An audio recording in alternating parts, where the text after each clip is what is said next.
If you grew up with parents who fed you, clothed you, and kept a roof over your head, but never quite made you feel emotionally seen, there is a very specific set of traits psychologists have documented in exactly the adults you became. Clinical literature calls this pattern emotional neglect.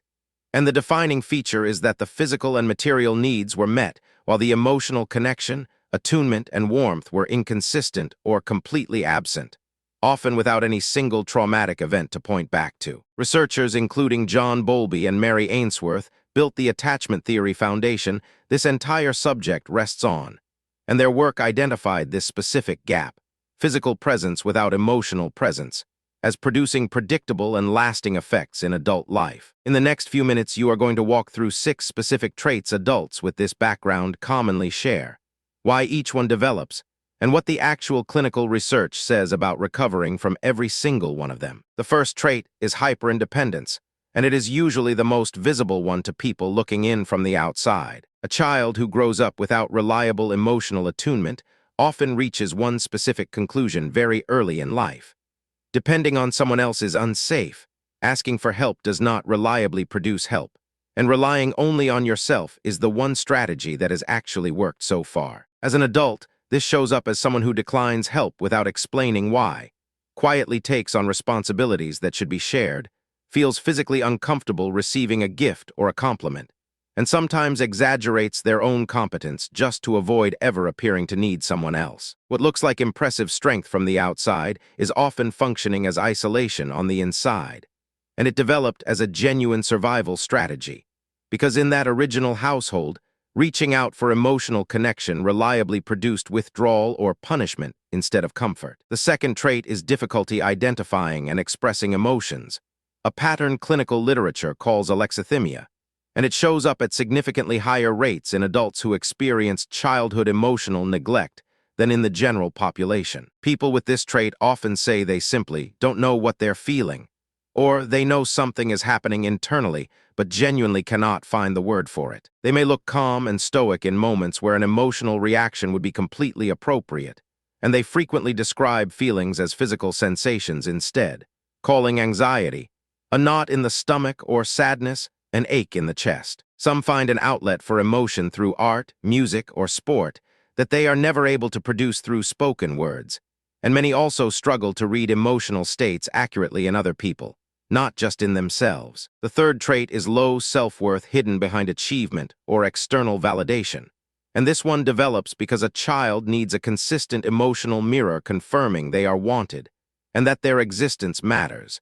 And this specific pattern of parenting never reliably provides that. In its absence, the child grows into an adult who builds self-worth entirely from outside sources instead, becoming a perfectionist, becoming a relentless high achiever, becoming a workaholic, or chasing approval from bosses, mentors, and partners who unknowingly step into the emotional role that was empty in childhood. The danger sits in what happens when that external source disappears. Because when the achievement stalls or the validation is withdrawn, the underlying collapse in self-worth tends to be sudden, severe, and often completely unexpected to the people watching from outside. The fourth trait is people-pleasing, and it is important not to confuse it with the hyperindependence trait already covered, because the two develop through different mechanisms even though they can look similar on the surface. Hyperindependence is the strategy a child builds to avoid the pain of being disappointed by someone else, while people-pleasing is the strategy a child builds to still chase warmth through whatever channel remains open and available to them. Adults with this trait feel unable to say no to a request, unable to voice disagreement, unable to set a boundary, and unable to tolerate someone else's disapproval. So they stay in relationships that are not working because leaving feels like more than they can manage. Chronic exhaustion or chronic illness sometimes follows directly from years of overgiving, and people carrying this trait often describe themselves as the one who always shows up for everyone, with a mixture of quiet pride and genuine exhaustion at the exact same time. The fifth trait is fear of abandonment masked by preemptive withdrawal, a pattern clinical researchers sometimes call approach avoidance attachment, and it is one of the most confusing traits for partners of people carrying it to understand from the outside. Adults with this trait swing between an intense desire for closeness and a genuine fear that the closeness will eventually fail. So they pull a partner close, and then withdraw suddenly, sometimes without any clear warning or explanation given. They may end a relationship before their partner has a chance to leave first, and they may even become cold or irritated in the exact moment their partner makes real, visible effort toward closeness, which seems backwards until you understand where the pattern came from. Mary Main and her colleagues identified this exact behavior as characteristic of disorganized attachment, the most unstable of the 4 attachment styles Mary Ainsworth originally identified, and it developed specifically when a caregiver's availability was unpredictable and emotionally inconsistent throughout childhood. The 6th and final trait is a chronic feeling of emptiness or internal void, and it is often the hardest one for people to describe out loud, even to a therapist. Adults carrying this trait describe a sense that something is missing that they cannot fully name, a hollow or numb feeling, or the sensation of watching their own life happen from somewhere outside of it. Some describe it in spiritual language, calling it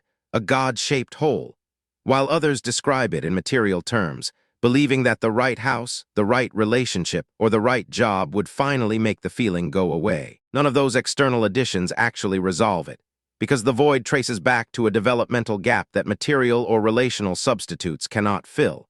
And this feeling is sometimes accompanied by dissociation, depression, or addictive behaviors involving substances, food, sex, gambling, work, or technology that briefly numb the feeling without ever actually resolving it. Now that all 6 traits are on the table, it is worth understanding exactly where they come from at a biological level, not just a psychological one. The root cause across every single trait traces back to a specific developmental failure called attunement, meaning a caregiver's ability to accurately recognize a child's emotional state and respond to it with appropriate emotional feedback in the moment it happens. When that attunement is consistently missing, the child builds a flawed internal model of how relationships work.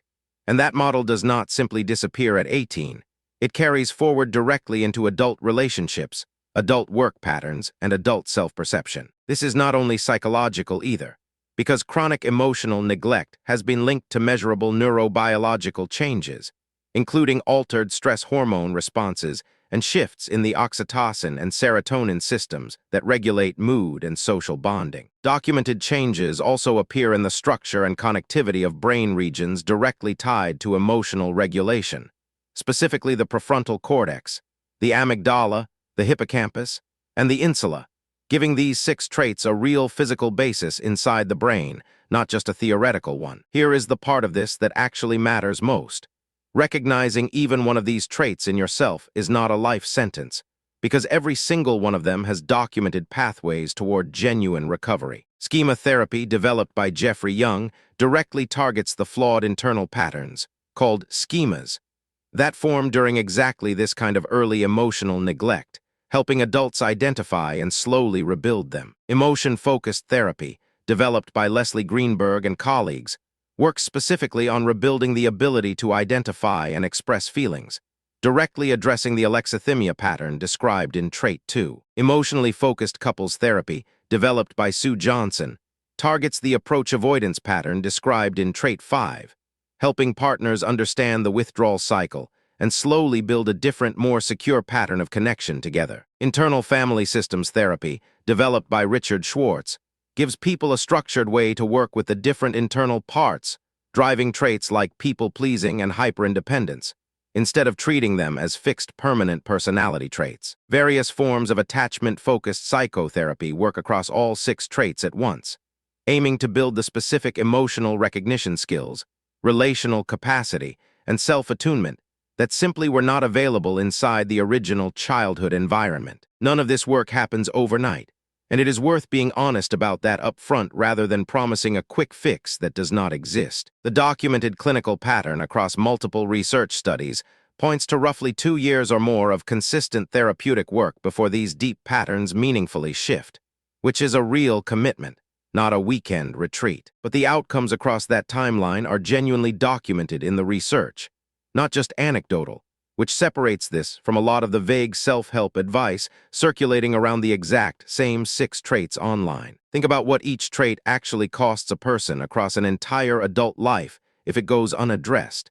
And the pattern becomes even clearer than looking at any single trait in isolation. Hyperindependence quietly keeps people isolated inside relationships that could otherwise be genuinely supportive, simply because asking for help still feels dangerous decades after childhood ended. Alexithymia keeps people locked out of their own inner life, unable to name what they feel in the exact moments when naming it would help the most. Achievement-based self-worth keeps people running on a treadmill that never actually arrives anywhere, because external validation has to be constantly renewed and can never permanently fill an internal gap. People-pleasing keeps people trapped inside relationships and obligations that are quietly draining them, purely because the discomfort of saying no still feels like too big a risk to take. Approach avoidance attachment keeps people pushing away the exact closeness they are simultaneously craving, creating a confusing cycle that can look, from the outside, like someone sabotaging their own relationships on purpose. Chronic emptiness keeps people reaching for external fixes,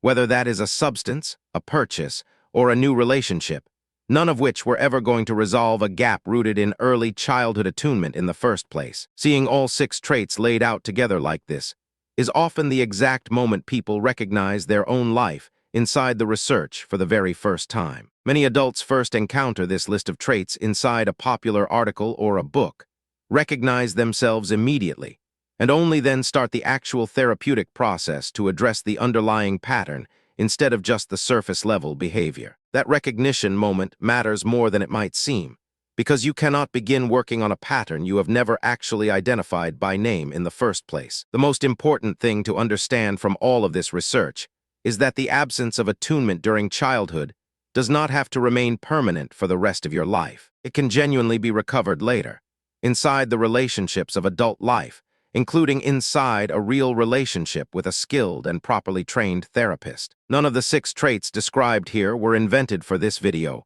Every single one comes directly from documented developmental psychology and attachment research, spanning decades of clinical study. If even one of these 6 traits sounded uncomfortably familiar while you were watching, that discomfort is worth paying attention to instead of immediately dismissing. It does not mean something is permanently broken inside you. It means a specific, well-documented developmental gap happened, and specific, well-documented paths exist to work through it. The traits themselves are not a diagnosis, and they are not a life sentence. They are simply a map of a pattern that thousands of researched cases have already identified before you.